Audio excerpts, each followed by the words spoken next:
अस्सलाम वालेकुम। उम्मीद है आप सब लोग खैरियत से होंगे। मैं भी आपकी दुआओं से खैर आफियत से हूँ। और ये सुबह तकरीबन 7-8 बजे का टाइम है। मॉर्निंग वॉक के बाद मैं वैसे ही रुका हूँ तो मुझे एक कॉल आ गई मेरे एक जानने वाले की दोस्त की।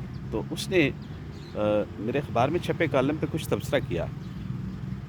तो उसने मुझे कहा कि आप सबसे ज़्यादा मोहब्बत किससे करते हैं दुनिया में, और बतौर पाकिस्तानी और बतौर मुसलमान। तो लामला मेरा सबसे पहले ये जवाब था कि मेरी सबसे बड़ी मोहब्बत अल्लाह के साथ, अल्लाह के रसूल के साथ है, जिनको मैं नंबर 1 अपनी मोहब्बत का महवर और मरकज़ समझता हूँ। और उसके बाद मुझे अपने वतन से या पाकिस्तान से मोहब्बत है। और तीसरे नंबर पे मुझे उनसे मोहब्बत है जिन्होंने इस मुल्क की, इस वतन की हिफाज़त की कसम और खा रखी है और ज़मानत दे रखी है। तो उसके अलावा उसके बाद मुझे उन तमाम मुहिब्बे वतन पाकिस्तानियों से मोहब्बत है जो इस पाकिस्तान का अच्छा सोचते हैं, इस पाकिस्तान की तरक्की और खुशहाली के लिए दुआगो रहते हैं और कोशां रहते हैं। तो वो बड़ा हैरान हुआ, मुझे कहता है लेकिन आप ये जो दर्जा बंदी की है उसमें तो हम लोग तो कहीं नहीं ठहरते। मैंने कहा नहीं, चूँकि मैं आपको ज़ाती तौर पे नहीं चाहता। और जो भी लोग अपने पाकिस्तान को, प्यारे वतन को किसी पार्टी के प्रिज़्म के थ्रू देखते हैं या उसके अक्स में से देखते हैं, तो यकीनी तौर पे उनकी सोच और फ़िक्र डिफरेंट होगी।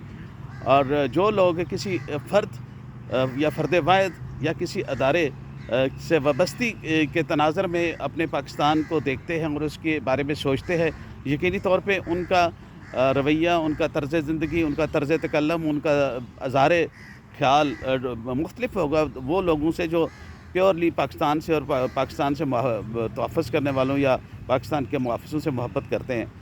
तो इसके ऊपर मेरी उससे थोड़ी बहुत बहस हो गई। तो वो एंड के ऊपर कहने लगा बिल्कुल आपने ठीक कहा है, हमें अपनी ज़िंदगी में प्रायोरिटाइज़ करनी चाहिए चीज़ों को। आपने जो दर्जाबंदी की है तो ये बहुत जो है ना वो ठीक किया आपने और बेहतर की है, क्योंकि जब तक हम अपनी ज़िंदगियों को किसी तरजीहाती बुनियादों के ऊपर ऑर्गेनाइज़ नहीं करते, मुनज़्ज़म नहीं करते, और उस वक़्त तक हम कामयाबी की उस डगर पे, उस पगडंडी के ऊपर नहीं पहुंच सकते जो हमें हमारी असल मंज़िल की तरफ ले जाती है, जो हमारे लिए खुशहाली का सबब बन सकती है, जो हमारे लिए खुशियों का ज़रिया बन सकती है। तो आज का जो मैं थोड़ी बहुत गुफ्तगू आपसे कर रहा हूँ, मेरा बुनियादी मकसद ये है कि जब भी सोचें तो अपनी ज़ात के दायरे से बाहर निकल के अपनी सोच को वसी करके अपने पाकिस्तान के लिए, पाकिस्तान की बेहतरी के लिए और पाकिस्तानियों की बेहतरी के लिए सोचें और उनसे मोहब्बत करें। यही मेरा पैगाम है। और इसको देखिएगा। वो और कहते हैं ना कि खुदा ने आज तक उस कौम की हालत नहीं बदली, ना हो जिसको ख़्याल ख़ुद अपनी हालत के बदलने का। तो इसका मकसद क्या है? ये बड़ा वाज़ेह पैगाम है कि बजाय दूसरों पे तनकीद करने के, तंज़ करने के, हमें अपने गिरबानों में झाँकना चाहिए। हमें अपनी खुद एहतसाबी करनी चाहिए। हमें अपनी इस्लाह करनी चाहिए। और जब हम अपनी कर लेंगे, हम दूसरों के लिए रोल मॉडल बन जाएंगे।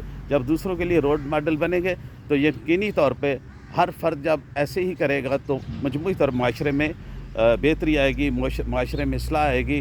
और हम भी उन्हीं माशरों के पैरेलल अपनी समाजी, मुआशी और माशरती ज़िंदगी गुजार सकेंगे, जिनको आजकल हम कहते हैं तरक्की याफ़्ता ममालिक या सिविलाइज़्ड या मुहज़्ज़म ममालिक। तो इसलिए ज़रूरी है कि जब भी कभी आप तन्हाई में बैठें, आप ज़रा सोचें ठंडे दिल से, क्या मैं वो कंट्रीब्यूट कर रहा हूँ अपने मुल्क की फ़लाह के लिए, अपनी मुल्क की तरक्की के लिए जो कि मुझे करना चाहिए? इस मुल्क ने मुझे क्या कुछ दिया है? इस मुल्क ने मुझे आज़ादी दी है। इस मुल्क ने मुझे वो मुकाम दिया है जो दूसरे ममालिक कभी भी नहीं दे सकते। इस मुल्क का मैं ग्रेड 1, नंबर 1 और जेन्युइन शहरी हूँ, और मेरे शहरी हकूक़ भी हैं।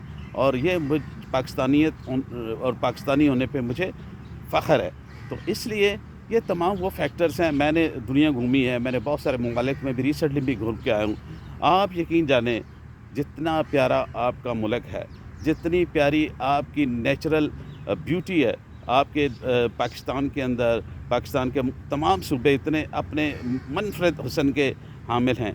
तो खुदा के लिए आप अपनी मट्टी को बचाने, उससे प्यार करें, और इसकी हिफाज़त करने वालों पे और इन तमाम मुहिब्बे वतन जो है جتنے بھی اس مٹی سے پیار کرتے ہیں ان کو میں سلام بھی پیش کرتا ہوں، اور سے گزارش بھی کرتا ہوں کہ آؤ مل کے وہ کوشش کریں جس سے ہم اس ملک کو آگے لے جا سکتے ہیں اور دشمنوں کی سازشوں کو ناکام کر دیں، اور یقین جانیں یہی ایک صحیح اور یہی ایک مؤثر ذریعہ ہے کہ ہم پاکستان کو خوشحال بھی کر سکتے ہیں اور مضبوط بھی کر سکتے ہیں۔